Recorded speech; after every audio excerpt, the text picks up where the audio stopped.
Two men stood face to face to decide the fate of the Mediterranean world. One of them had survived 16 years on enemy soil. He had crossed the Alps. He had brought Rome to its knees at Cannae. But now he was defending his homeland. The other was still young, but he had never tasted defeat. He had conquered Spain. He had crossed into Africa. And now he was the last hope of the Roman people. If this meeting failed, the plains of Zama would be soaked in the blood of tens of thousands. This was the first and last face-to-face meeting of Hannibal Barca and Publius Cornelius Scipio. And this would be the final act of the Second Punic War. The Mediterranean had been burning for 16 years. Rome and Carthage, two superpowers, two different worlds. And at the very center of this war stood one single family, the Barca dynasty, Hannibal, Hasdrubal, Mago. For years they had made Rome bleed, but now fortunes were turning. By 203 BC, the Carthaginian Senate accepted the truth. The war in Italy had been lost. Hannibal and his brother Mago were given a single order: return to Africa, defend the homeland. Mago was badly wounded. His ships vanished off the coast of Sardinia. Some historians say he died from his wounds. Others claim he lived for years. But one thing was certain: he would not be at Zama. Hannibal, however, was leaving Italy behind. 15 years. For 15 years he had marched across Roman lands. Cities had fallen, fields had burned, and now, as Italy slowly disappeared on the horizon, Hannibal asked himself a question. Why didn't I march on Rome after Cannae? That question would follow him for the rest of his life. Rome breathed a sigh of relief. Both Barca brothers were gone, but the war was not over. Carthage asked for peace. Rome accepted a truce. And then Carthage made a mistake.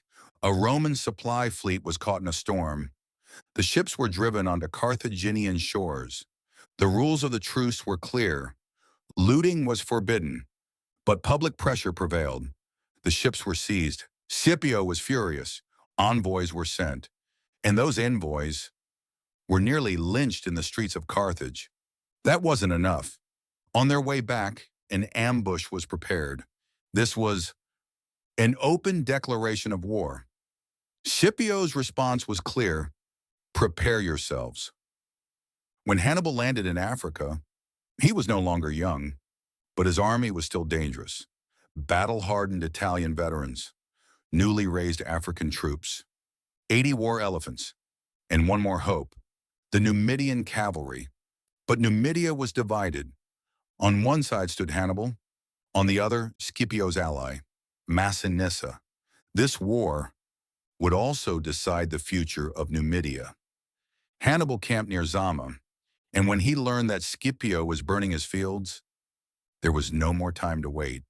The two generals met, with only a few soldiers present. The silence was heavy. Hannibal spoke. He spoke of how fickle fortune could be.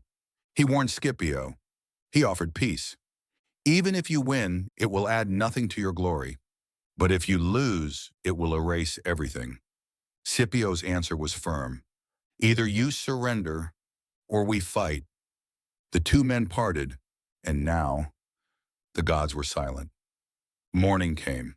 Scipio deployed his army, but differently. He opened corridors, he left gaps, because he knew the elephants were coming.